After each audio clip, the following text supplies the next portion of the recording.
I'll tell you another story right quick. This guy right here and me, they talked about that the diving industry is closely related to the aerospace industry. Most people don't understand how true that is. But we work for a company called J&J Marine. Now, when I tell you this, you got to realize we were making almost $3 an hour. We thought we were And wealthy. yeah. Anyway, they put us in a decompression chamber, take us to 100 feet, keep us, I think it's 40 minutes or something. And we would stay there, and they had some fish you carry with you. And then we'd get out of that, and they'd put us in an altitude chamber, which was only about 6 foot away. And then they'd take us to 20,000 foot elevation. And we're laying in there, and Charlie says, God dang it, I'm bent, Gene. I said, you bent? He said, yeah, bent. And Tops, I said, are you bent? He said, yeah. He says, well, you're supposed to tell us when you got bent. They wanted to know when we got bit. Well, they were actually trying to hurt us. We found that out. Yeah, they wanted to know what the limit was, but we actually came up with the decompression tables for the astronauts so they could dive in a tank and fly their jets home. That's where they got their tables from. And one of the guys we work with, okay. Go ahead, Norb. Go ahead. All right, I got a story. I verified the facts of this one on the way over here this morning, driving over here with Walt. Whoa. Walt was in the story with me. So we were in SAT, and the bell was on top of the TUP, and there was a long trunk that went up from the transfer under pressure chamber up to the bell. I had climbed up into the bell, and I was doing the bell checks, and Walt was handing up sandwiches and water and whatever you take on a bell run. Drugs. Books. Booze. He was handing up the stuff from 7 foot down. The trunk is about that big around, not 3 foot, 2 foot Yeah, down. it's about 3 foot. It's about 3 3 foot, and it had a rung ladder all the way down. And anyway, one of the tenders just at that moment released the clamps that held the bell on the trunk.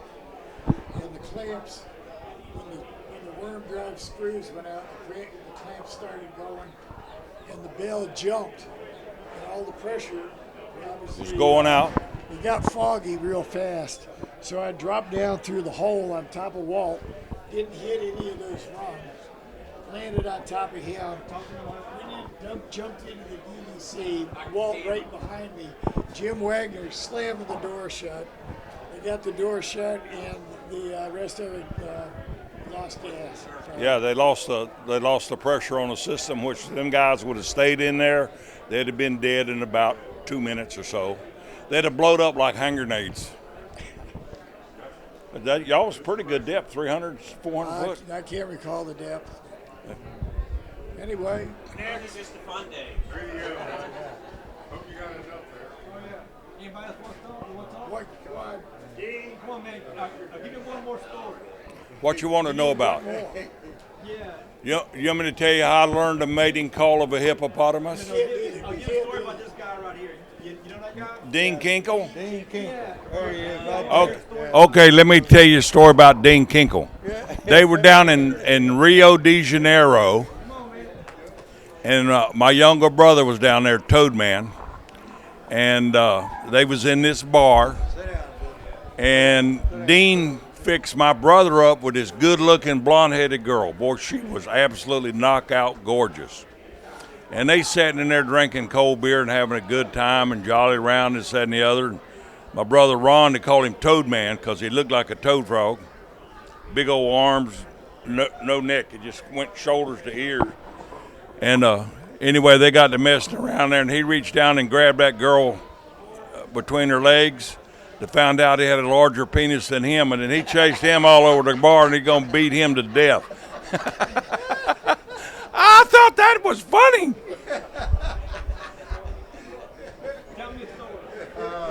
That was the truth about that, though, wasn't it? I don't have a story. You're bound to have one. Come on, Dave. I can't think of Hey, well, tell me your name and who did you work for? it. Dean Kinkle, worked with Oceaneering. Put the microphone up. Oh, Dean Kinkle worked for Oceaneering, American Oilfield Divers, Martech, Just retired years ago. Systems. with Stoke Comex Seaway, became Acergy, And where do you and call home? probably Oceaneering. Yeah. And where you live at now? I live over in Seabrook, Texas, just south of Houston. All right. Who's that guy sitting next to you? This is Denzel Reed. He's my bell partner when we were in SAT. Come on, man. He was Some the of them best were partner clothes to on, have. too. He was so big that I figured if something happened to me, he could pull me out of the water. Hey, tell me a story, man. Oh, I don't have any stories right now. I don't have enough beer in me. All right, okay. You were telling stories yesterday. Surely you can Well, I was remember one. drinking beer then. Oh. I did a job in Glasgow, Montana one time on the Fort Peck Dam.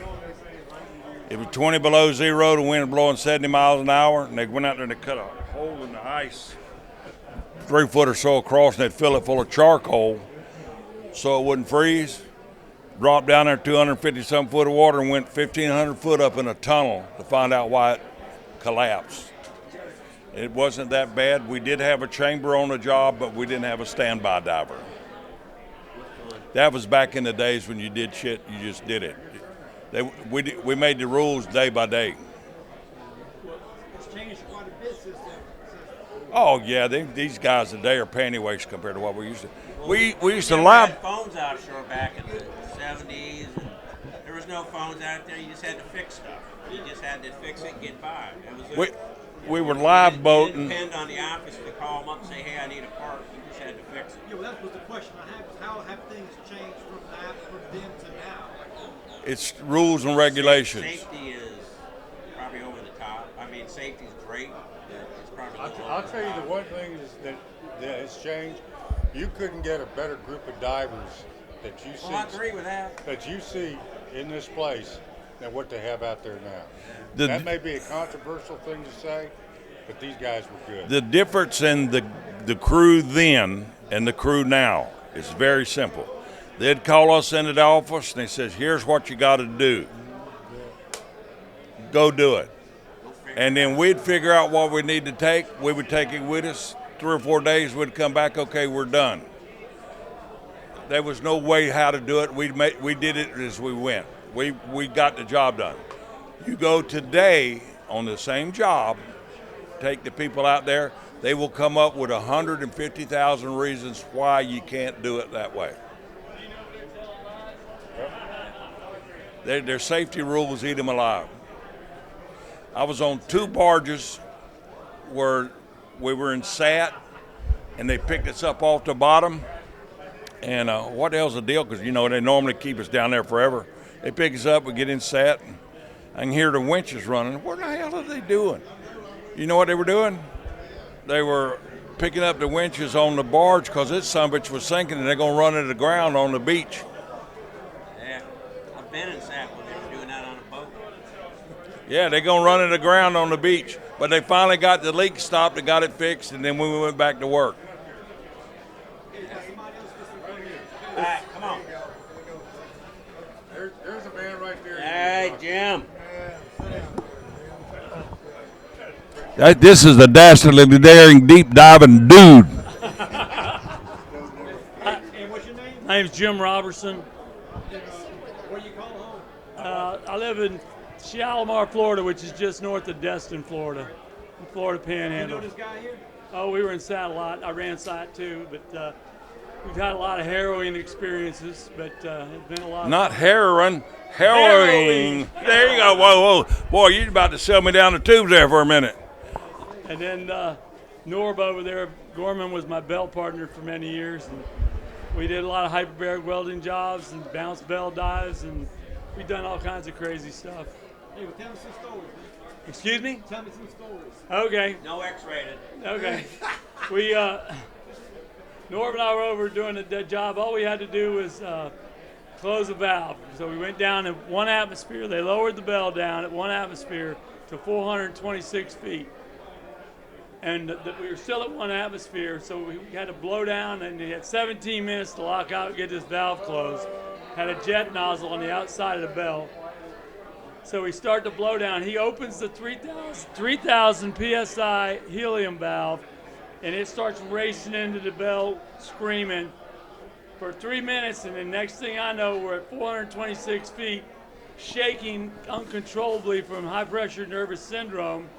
Your body compresses faster than the synovial fluid in your joints, and it feels like your hands have broken glass in every joint.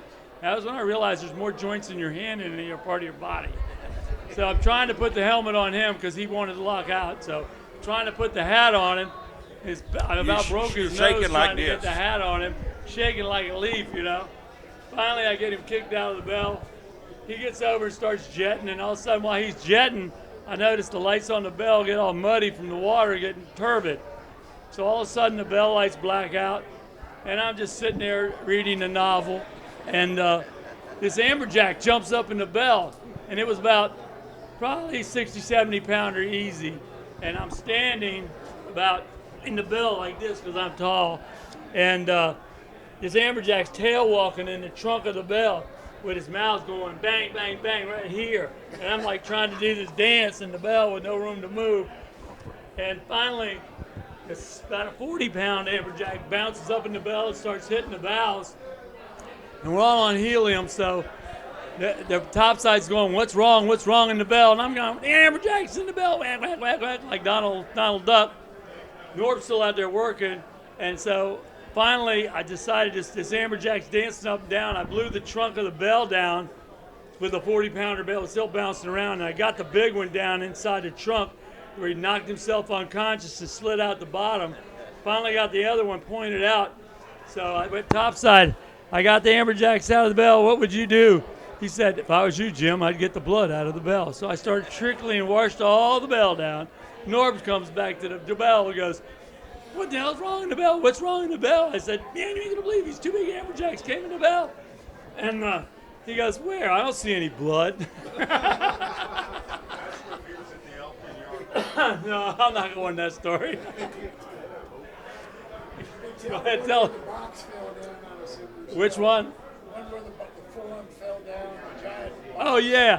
We were down in Brazil, and we were working off the coast of Brazil.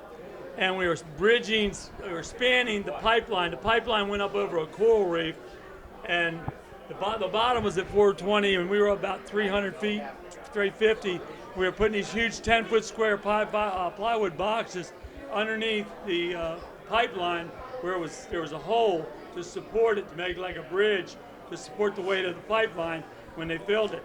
And we filled it up with these Durabags with Halliburton concrete. We filled them up, it's like a big parachute. We filled it up with concrete, tied it off. But the weirdest thing is we were using Craftsberg return system. There's no bubbles on the helmet, so the fish would swim right up to you. And from 400 feet of water, you could see the barge. The water was just gin clear, and you could see the coral reef. It was absolutely gorgeous. But then they dropped one of the boxes on the bell. The cable failed. And it hit the bell went over, and then it slid down to the bottom, and I forgot what happened after that. They landed on the hose, your hose? Landed on Norb's hose. We finally got him out of there, got him back in the bell, and got the job finished. But quite adventure. And then they had the shackles on top of the bell kept banging because we were on a davit where the boom was hanging out the side of the barge. So we were like a yo-yo in the bell going up and down. And the shackle kept banging on top of the bell. So they made a big rubber yarmulke on the top of the bell to keep the shackle from banging on it. So it's like somebody hitting a bell on your hammer. So, like being inside a bell. Yeah. Come on, Okay, Sonny. moving on. Sit down.